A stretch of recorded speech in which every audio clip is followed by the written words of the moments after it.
Other states such as North Carolina and Florida have had success electing strong women and future leaders of the Democratic Party, such as Kay Hagan and Debbie Wasserman Schultz. Why do you feel Southern states have had this success? And do you feel that we will ever see similar successes here in Georgia? What will it take for Georgia to see similar success? And how can we work on developing our strong females so that they become the next generation of national leaders in the Democratic Party? And I'm going to add one, since we've covered like all of those questions. We were so close last year to get a female president. Do you see it coming? Absolutely. I'm going to share a somewhat embarrassing story. My father would always introduce me to strangers. This is my daughter, Wendy. She's going to be first woman president. And I would always go, Daddy, I don't want to be the first woman president. I want to be president because I'm the best. And so I think we've kind of, in a way, even though Senator Clinton, did not prevail in the primary, I mean, like she said, she smashed that ceiling into pieces. She didn't bust through it, but she busted it. I think the next time it's not going to be, oh, could a girl be president? I mean, I think we've done that.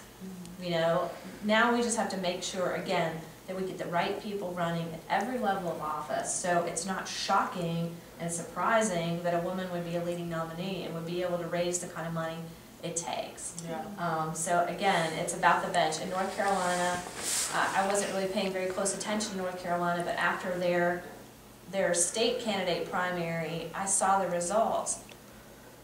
All but I think one statewide office in North Carolina, there was a woman nominee. In North Carolina. And I called down there to somebody I knew and I was like, how'd y'all do that? Because I'm like an entire slate. And one of my colleagues in DC goes, oh, that's really bad, because nobody's going to vote for a whole bunch of women. They might vote for one. And I'm like, oh! And the reason, the way they got there is they have organizations that are promoting women running for office at every level. They built their bench. So they had women who had the experience, who had the qualifications, who were able to fundraise. I hate to say it, nobody likes fundraising, but if you cannot raise the funds to get your message out, you cannot be competitive. That's right. So, gotta stick together. For any candidate. For any candidate. For any candidate. If there's a woman running who's qualified that and she asks you for money, give her some. I mean, I don't care if it's $25. Exactly. Support her. I was speaking at a rally up in Cobb County, and I was just about to go out and buy yard signs. And we're talking statewide. I had to raise $10,000 for yard signs. So I'm up there, making my pitch, doing my spiel, and this little lady, her name was Lita DePolita, she was like 7 years old, comes up with her purse. She starts pulling money out of her pockets, and she starts doing all this stuff, and she puts $15 together, and she goes, is this enough for a yard sign? I was like, $15 for a yard sign? I was like, you can have as many yard signs as you want. We delivered like 100 yard signs to her house. She put my yard signs up and down the street. I won that precinct. In Cobb County, because this little lady was just, $15. And she was 70, she was on Social Security and Medicare, and that was like, $15 was like a co-payment for medication for a month. I mean, I was almost feeling bad to take her money, but I was like, I'm not going to offend her. Right. She wants to give me her $15, I'm taking it. And that actually made me realize how people will say no. I mean, they're going to say no. For whatever reason. They're not budgeting themselves very well, or they're maybe not happy on something that you took a position on, but eventually somebody's going to say yes, and more people will say yes, and it's a game. It's a salesman. Yeah. How many calls do you have to make before you get a yes? How many no's do you get before you get a yes? And you just keep making. It's a game of numbers, and you just have to keep going. At the party right now, we're fundraising for our Jefferson Jackson dinner coming up in May, and we've scheduled call time, and I'm doing it every day, and it's really tough out there right now with the economy, and but people, you have to try to appeal to them, number one, of the importance of what you're doing and why you need the resources. But then you have to ask for a lot, and then, you know, talk down until they're willing to give something. You know, till you get to a level where they can give. It's like $15 out of your purse. That was huge as far as a percentage of her income. And so whatever you can get, it's a numbers game. Small donors, we've been trying to build the number of small donors to the state party, and have done it times 20 and 30 than the way it had ever been done before, because the party had always focused on large gifts.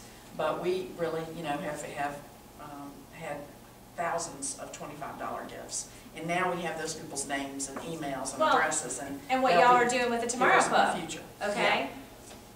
I just signed up for $25 a month, because $25 a month is something I can afford. It's not likely that I ever would have written y'all a check for $300. But in a year, you're gonna get $300 from me. Just $300 is a bit tight for my budget. So just think about those kind of things. Think about those opportunities. Think about if you're somebody who, I can afford $10 a month. I really believe in this candidate, and I wish I could give her more. Find 5 other people like you who can give her $10 a month. Become a raiser for these candidates you put forward. You don't have to raise $10,000 to have an impact. Right. You know, just get more people committed to that campaign. And the fundraising is really important. Again, it's one of those things we try to go, ooh, I don't want to deal with that. I'd rather talk about, you know, education. But it's an important part of every campaign. But you know, I've taken on the environment. When I ran for Public Service Commission, that was energy and environment I see as the issue. About jobs, I see it as the issue around our energy independence and foreign relations and our security. It is the issue of the day, and it's going to be the issue of the decade and the century. And that's the other thing, is try to find uncommon connections to people to raise money. Because if you are only relying on what you know, you've got a small circle of influence. So you've got to branch out and go in a different direction. Now, energy and environment had always been a passion of mine, but you know, I kind of settled into the healthcare disability field, which I have a great passion for, but it wasn't, that's not where the money was. And I can tell you now, with the new energy environment, we are going to see some incredible things happen. Huge changes in green jobs and so forth and so on. But I think that's why these other states are becoming so successful, because these candidates, women candidates, are breaking out of that mold. I mean, think about women candidates that are running for, you know, attorney generals in their state, you know, lawyers that really see a way to impact the law. Women that are running for insurance commissioner. I mean, we've got, you know, Mary Squires is running for insurance commissioner. We've got that happening, and it's almost to the point where, and Marie Wilson talks about this a lot, it's not about saying, okay, here's your field of candidates on the Republican and Libertarian and Democratic sides that, you know, are going into primaries, and oh, there's a woman on each, or one woman here. It's like, it's about getting 4 or 5 women in the room running for that same office. So now they can't say, oh, there's Sarah Palin, oh, there's, you know, Hillary Clinton.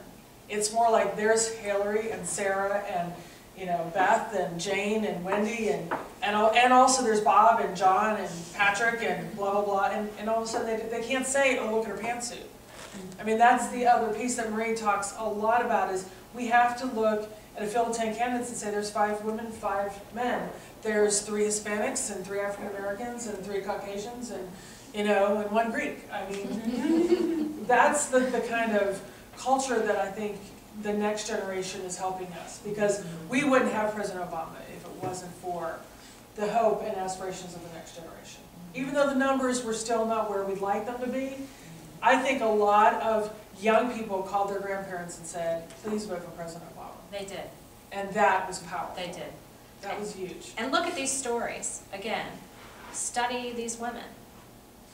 Because what I want you to see is that they're just like any of y'all. It's not that they're extraordinary, you know, like they're all rocket scientists whose daddy was a millionaire, you know? I mean, they're people who are passionate, who care about the future, and are committed